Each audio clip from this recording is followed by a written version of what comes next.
Je me trouve au Chant des Sirènes, ce n'est pas un conte de fées, mais presque. Bertrand Bauduré, une activité de maraîchage que vous venez de lancer cette année, en 2016. Qu'est-ce qui vous a décidé et motivé à vous lancer ? Pas mal de réflexions, j'ai passé 10 ans dans l'industrie, j'ai eu l'impression un peu d'arriver au bout de ce que je pouvais apprendre et de plus avoir d'intérêt tellement à avancer là-dedans, même si j'étais dans une bonne structure, une bonne boîte avec un bon patron, je m'entendais très bien là-bas, un bon boulot. Mais il a quand même fallu que je change une nouvelle vie, une reconversion. Là maintenant, je travaille en face de chez moi sur les terres familiales.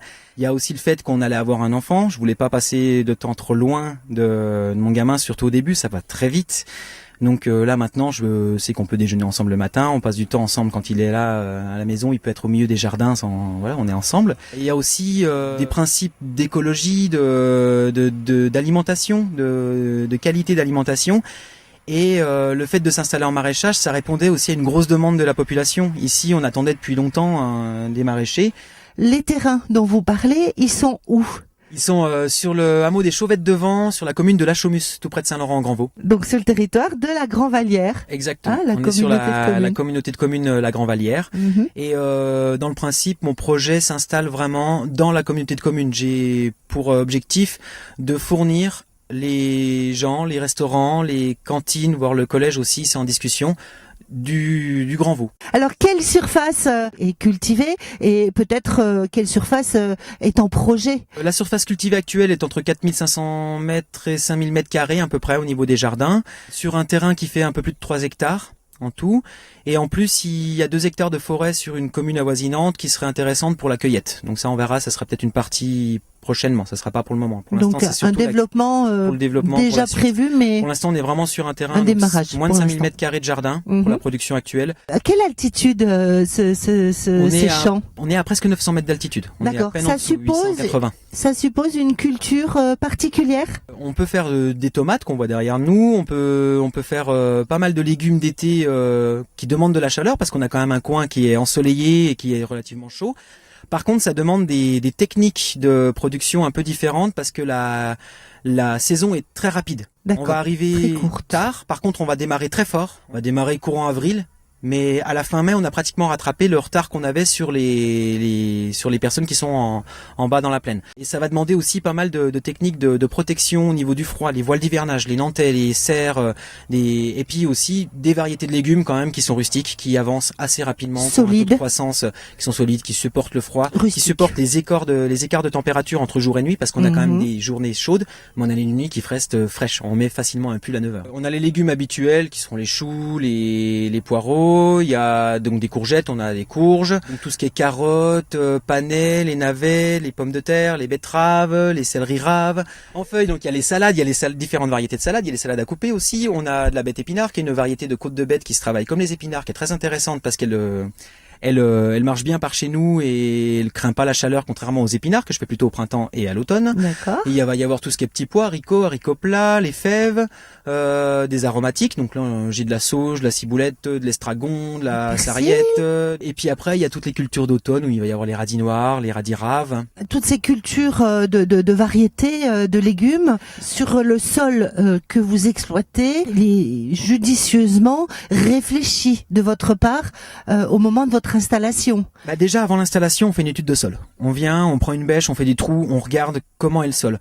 J'ai suivi la formation du CFPPA de Montmoreau où il y a eu beaucoup de cours sur le sol, dont un cours avec Yves Hérodi qui est un expert qui est installé pas très loin d'ici, qui est en retraite maintenant, mais qui est un expert en pédologie. On a appris à regarder un sol et à vérifier son état, sa constitution. Donc on peut pas ce qu'on veut, hein. On peut se sert de ce qu'elle vous dit. On peut faire pratiquement ce qu'on veut sur pratiquement n'importe quel sol.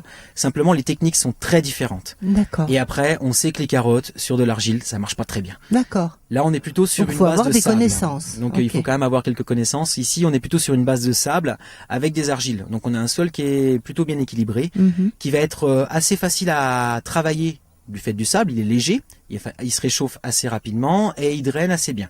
Après, là où il va être un peu plus compliqué, le retour, c'est qu'il ne garde pas très bien les nutriments. Donc, il va falloir alimenter avec un peu de fumure régulièrement. Et un petit peu, mais régulièrement. Est-ce que vous vous êtes installé en maraîchage biologique ? Alors, j'ai commencé ma conversion début juin.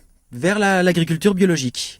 La conversion, elle se fait en 2 ans, c'est-à-dire que je suis le cahier des charges de l'agriculture biologique, je suis contrôlé par les certificateurs de l'agriculture biologique qui viennent vérifier mes cultures, vérifier tous mes apports, toutes mes techniques, et dans 2 ans, on pourra dire que le champ a totalement éliminé les apports d'origine synthétique et sera entièrement naturel et biologique.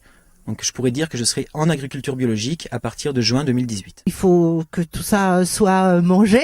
Ça se mange quand même. Ça serait dommage de le perdre. Ce serait vraiment bête. Comment vous organisez-vous à ce niveau-là? Au début, j'ai commencé par vendre un petit peu à la ferme sur un réseau assez fermé de personnes qui étaient déjà habituées à venir chercher quelques légumes chez moi l'an dernier, parce que j'avais démarré l'an dernier tout petit sur 1200 mètres carrés derrière chez moi. Et après, quand j'ai pu démarrer avec des cultures plus consistantes, je me suis installé sur le marché de Saint-Laurent le dimanche matin. Donc maintenant, vous pouvez venir chercher vos légumes le dimanche matin sur la place de la mairie à Saint-Laurent entre 8h30 et midi en gros. Voilà, il y a un petit marché avec un primeur qui vient d'Oyonnax, je suis installé, il y a aussi un charcutier, voilà, 2-3 personnes, du fromage de chèvre qui nous vient de Bétran. Donc un marché alimentaire essentiellement. Un petit marché alimentaire, mais il y a aussi des chapeaux, des habits, oui, il y a toutes sortes de choses, des sacs, il y a plein de choses, c'est sympa. Alors le client privé et puis d'autres peut-être. Et à côté de ça, c'est mis en place presque naturellement des restaurants. Le Prélé à Chaux-du-Dombier, Laure vient chercher des salades ici, des aromatiques. Elle aime bien les aromatiques parce qu'au moins elle peut les prendre en frais et ça se travaille bien mieux. C'est bien plus intéressant. Elle prend aussi quelques légumes au marché le dimanche matin qu'elle emmène au restaurant. Donc le restaurant de Saint-Laurent au tableau commence à se servir, mais j'ai pas encore pu le rencontrer pour qu'on mette en place quelque chose de plus sérieux. Oui, c'est en prévision. Il y a la cantine scolaire de Saint-Pierre, donc Viviane que je connais bien, j'y étais quand j'étais petit, est venue voir ce que je pouvais lui fournir comme légumes. Le collège de Saint-Laurent est intéressé par les légumes, donc ils ont mis en place une légumerie cet été qui n'est pas terminée, qui leur permet d'entrer des légumes de champ, ce qu'on dit des légumes sales. Ils vont pouvoir les traiter, les éplucher et après les faire rentrer dans la cuisine. Il y a aussi Geoffrey Médig qui a repris la boucherie Bulle qui commence à se servir en chou ici, il en est très content. C'est tous des contacts et des discussions qu'il va y avoir cet automne et cet hiver pour planifier les cultures de l'an prochain qui elles vont être un peu plus amples. Je rouvre un 3e jardin qui fera encore 1600 mètres carrés de plus.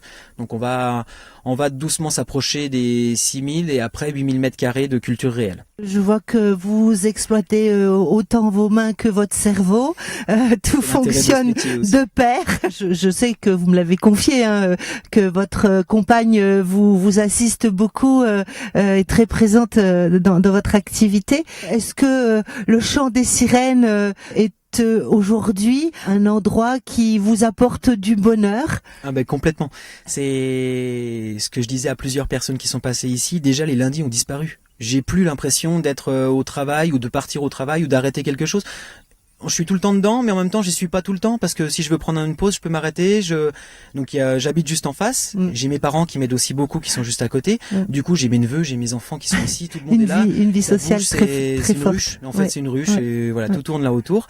En termes de travail, j'ai à la fois du travail physique, mais j'ai aussi beaucoup de réflexion. Il y a de la gestion derrière, parce que le terme, c'est quand même exploitant, responsable d'exploitation agricole. Donc il y a aussi toute une responsabilité de gestion. Bien sûr. Il y a du contact avec tout le monde. Le marché le dimanche matin, c'est un moment merveilleux. Les gens, c'est le dimanche matin, ils prennent le temps, on discute. Je suis bien inséré dans la vie locale parce que j'ai beaucoup d'activités autour et du coup c'est un moment formidable. Moi, je me sens très très bien ici et j'espère que ça va tourner bien parce que voilà, pour la suite. Il y a plein de promesses. Plein de projets, plein de promesses, ça va être beau. Donc, je vous remercie, Bertrand Bauduré, tous les dimanches matins à partir de 8h, 8h30 sur le marché, sur la place de la mairie à Saint-Laurent en Grand-Vaux. Vous continuerez à écrire les pages de votre conte de fées. On vous retrouvera certainement pour d'autres sujets. Prochainement, oui, parce qu'il y a encore beaucoup de choses à développer. Qui vont être intéressantes, je pense. Merci, à bientôt. Merci à vous. Au revoir.